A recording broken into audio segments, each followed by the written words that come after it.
I'm frankly surprised that, the art of immersion is, and very pleased, I should say, that the art of immersion still feels relevant, 10 years later. But I didn't plan it that way. One answer for why that is might be that I was kind of ahead of my time in identifying these things, and I sort of felt like that was apparent in the reaction it got, which was, there were clearly some people who, like yourself, clearly there were some people who, really got into it and felt that it spoke to them. There were lots of people at the time who didn't have, frankly, much of a clue what I was talking about. And I'm, I regret that. That's not, that's not the best situation. But I do feel like, the ideas in that book are kind of, they've certainly become increasingly apparent to people. And the idea of immersion is, it's becoming, it's like storytelling. It's like a word that's in danger of losing its meaning for being used too much. What it really is maybe a realization that we're living in a time when people want to be immersed in things, increasingly. And there's nothing new about, wanting to be immersed or about being immersed in stories in particular. As I mentioned in that book, Don Quixote was a satire in which, a certain Spanish gentleman, read too many books and lost his mind and went tilting at windmills. That's been a constant throughout. I'm tempted to say throughout civilization, certainly throughout the last, 500 years or so, 400 or 500 years since that book was published. And it's, there's always a fear, a sense that we're going to lose ourselves in fiction too much. That's what Don Quixote was about. It was a satire about that. And the same thing happened with, with the arrival of the novel in 18th century England, and then with serial fiction in 19th century England and elsewhere, Dickens and so forth.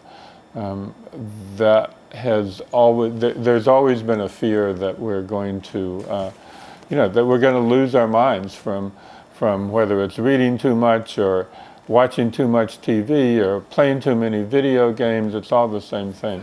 With this book, The Sea We Swim In, it really started as a sort of a toolkit for people who are taking this executive education course that I teach at Columbia.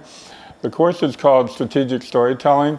It brings in people from, literally all over the world, corporate executives, entrepreneurs, self-employed professionals, people at nonprofits and hospitals and colleges and so forth.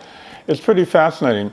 And it's a 2-day intensive in real life as opposed to, right now when we're doing it online. It's a very intense 2 days, and I decided I wanted to give people something to take home other than just my slides, because those aren't, those are more illustrative than anything else. I don't do like conventional PowerPoints. So I decided to create this toolkit. It was like, 22, 24 pages, something like that. And then after I'd put it together, it occurred to me that might make a book, or might make the basis of a book. And so that's what this is, really. It's, what I consider 9 key elements of story. That's sort of the meat of the book, but wrapped around it is the sandwich, I suppose. Really 2 essays. The first is, which is part 1. The first essay is really about the science of storytelling. It's about the idea of narrative thinking. I think of narrative thinking as sort of analogous to design thinking, and not that it's the same at all. It's not. It's really not the same. Design thinking is perceived as a way to solve a problem. With narrative thinking, if there's not a problem, you don't have a story. But what's analogous about it is that design thinking is all about using the tools of professional designers, giving them to people who aren't professional designers, especially corporate executives, and letting them loose, so to speak, with that stuff. And I feel like the same thing is at work here with narrative thinking. Giving them, because that's sort of what I do at Columbia, is give them the tools of professional journalists, which I've been most of my life.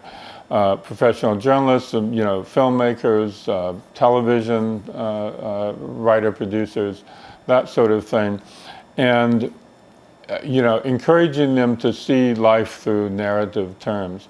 A lot of people, business executives in particular, don't really do that. They tend to see life in terms of facts and figures, but that's not how people think, and that's not what moves people. So part 3, which is the end really, is an essay that looks at where we're going. Where is this media taking us? Where are these media taking us? And it really involves everything from virtual reality to what's been called surveillance capitalism. And so I felt like it was important to kind of, not that I have a crystal ball, not that I really know where things are going, but you can certainly divine some trends, right? And that's what this is. I think there's always been a sense in which people want to manufacture conflict for profit, or certainly, just manufacture stuff, manufacture stories, and manufacture anything that's going to get an emotional response. And again, stories are all about emotion. Stories appeal to the emotions, and stories activate the emotions. And that's one reason. That's another reason why people distrust stories sometimes, and sometimes rightly so. I think the reason people come to this program that I lead at Columbia, Strategic Storytelling, it really has to do with there's a realization out there increasingly in the last few years, especially in marketing, but in other fields as well, that stories are really, stories are really basic. And you have to understand storytelling if you're going to communicate. And if you're going to create an image for your product or your brand or your company or even yourself. And it's funny, a lot of people come to it not really having a full understanding of what stories are. They're used to thinking in terms of of arguments or of lists, of instructions, and that's just not how people think. I mean, we're capable of thinking that way, but it's not how we naturally think. And the reason stories are so effective is that they appeal to the emotions. And, fundamentally, we're very emotional creatures. And so a failure to understand that, and a failure to understand what a story is, which is, just basically a sequence of events that unfolds in time, is... you're going to be seriously handicapped if you don't have an understanding of that. That's what I call narrative thinking. I think there's just sort of this bias toward logical thinking, and for good reason. I certainly understand it, but it's clearly time for a correction. I'm hardly the first person to be saying this, but But yeah, I feel like there's a sense in which we need to sort of get back in touch with our, our storytelling selves, so to speak. Now, this is not to say that there aren't a million stories out there. We encounter stories all the time. That's what I mean by the sea we swim in. We are so embedded in them that we often don't recognize them for what they are. And I think that's really critical. You have to be aware of when you're, sort of like awash in some story or other, and what that story is, and how it's affecting you, and what its desired effect is, and how you're responding to it, and are you responding to it unthinkingly, or are you responding to it in another way entirely? One of the really great guest speakers I have on my executive education program at Columbia is a Columbia Business School professor named Rita McGrath. And she's the author of several books, most recently one called Seeing Around Corners, about how to anticipate major inflections before they happen. She talks about creating this sort of matrix of possibilities, and you can sort of game out various scenarios, and it's really an exercise in storytelling. So what happens if if this situation prevails, or if that situation prevails? In terms of climate change, obviously, what happens if we address it, and what happens if we don't? I mean, those are pretty dire stakes. There's also, I think, very dire stakes in government right now, certainly in the U.S. And what happens there? They're wildly conflicting and competing stories going around right now that different tribes of people, and I think it is becoming increasingly tribal, that different tribes of people believe wholeheartedly and not cynically at all. So how are we going to address these issues?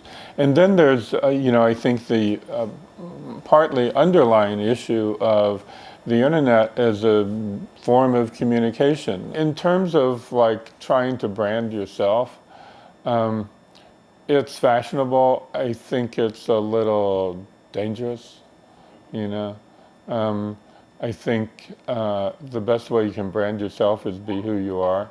There's this great book by Joe Pine and James Gilmore called Authenticity. And authenticity is a really good goal. Different people have different definitions of brands, but one thing that you can certainly say is a brand is just a product or a service that has a story behind it.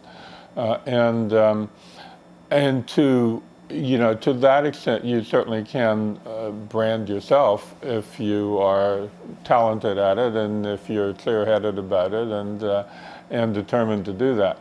I think the media that you use is certainly going to be different, but that just depends on the situation you have, and how much money you have, and what resources you want to devote to it. One of the great things about Warby Parker, which has become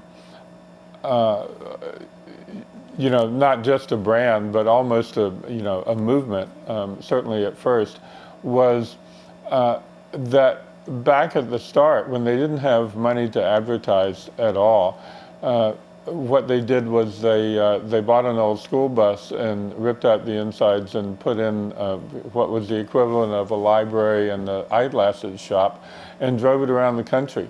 And there was they made stops along the way. They went to one city after another. They made stops along the way with fans that they had that they knew about, and this was even then the kind of company that had fans, which is to say, a brand that's actually somewhat more than a brand, certainly a lifestyle brand. That was, that was a key part of it. And the sort of lifestyleness, so to speak, of that was exemplified by the kind of places they stopped at. They stopped at, artisanal anything. Anywhere there were a bunch of 30-something-year-olds who maybe had beards and believed in doing things artisanally as opposed to mass manufacture. That was sort of like where they felt at home, and that was who they connected with, and they posted articles and they put posts and lots of pictures online on their blog, and they really communicated directly with people that way. And I thought that was just like totally brilliant. And this idea of a lifestyle brand is very powerful. And the reason it's powerful is it connects with people on a much more than strictly utilitarian basis. It does mean that you're going to kind of be restricted to a niche, at least at first. Apple, less so now perhaps, but certainly, very much, when Steve Jobs was alive, was very much a lifestyle brand. And, throughout the 90s, which were very dark years for Apple, and much more so in the aughts, this idea of Apple as, something different, as a company that encouraged creativity, and then not only that, made creativity possible. Created platforms for creativity, and that was very different from the utilitarian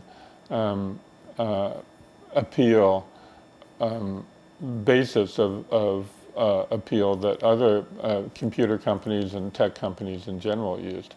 Apple never advertised what you could do with their products, certainly not what the specs were.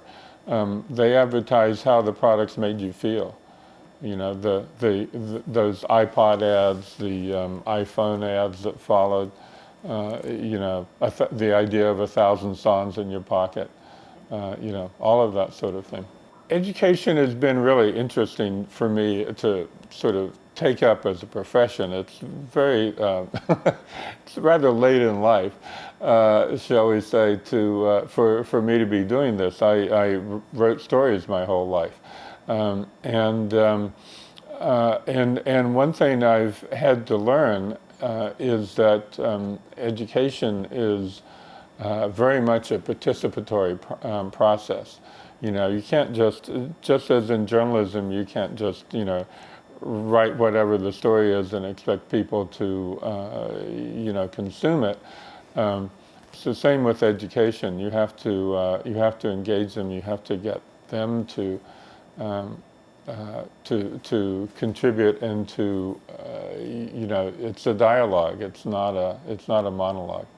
The Digital Dozen is a awards program that I started at Columbia at the Digital Storytelling Lab with the support of Lance Weiler, who's the founder and director of the lab. And Lance and I and other people have been partners on this now for several years. We wanted to recognize breakthroughs in storytelling, but one of the things that was most critical to our thinking in this was that we didn't want to have categories, because I feel like, and ever since I did The Art of Immersion, I felt like, we're moving past categories.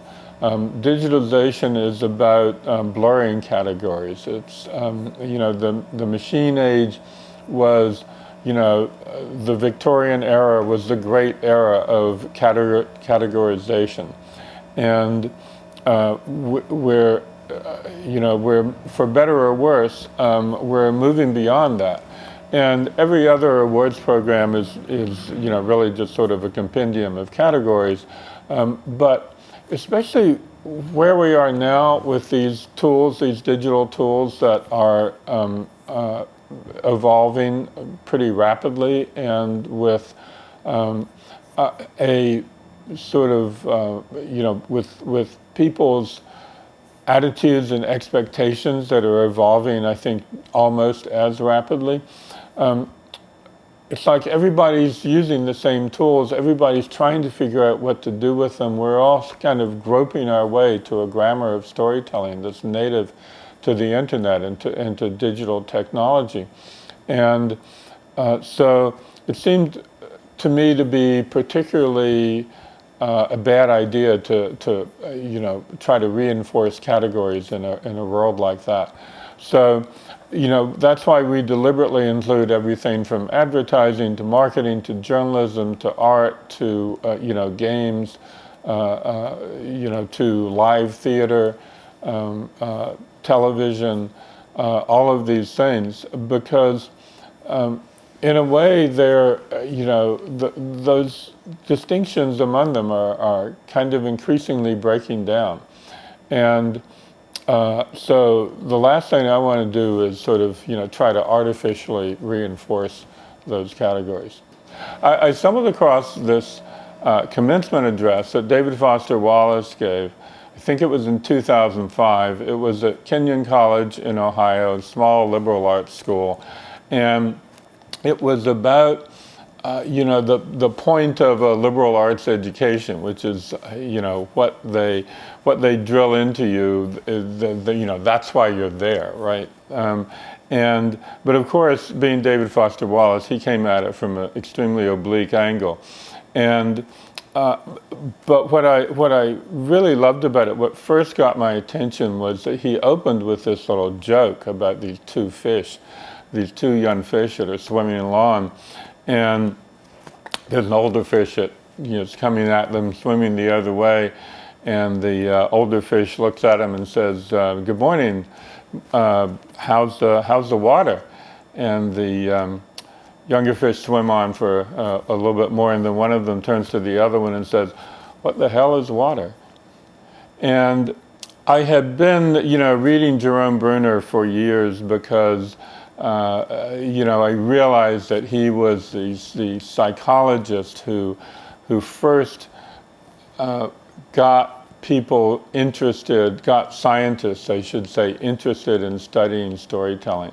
At a time when people thought it was, storytelling, they thought it was kind of frivolous, it was just entertainment, it was TV, it was, trashy movies, whatever.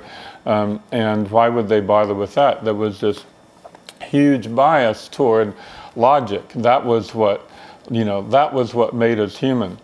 And I think it's, sure, we're capable of logic, but stories are a natural mode of communication. And logic, I think, is really an aspirational goal. Before I go down that rabbit hole, can we go back to the question of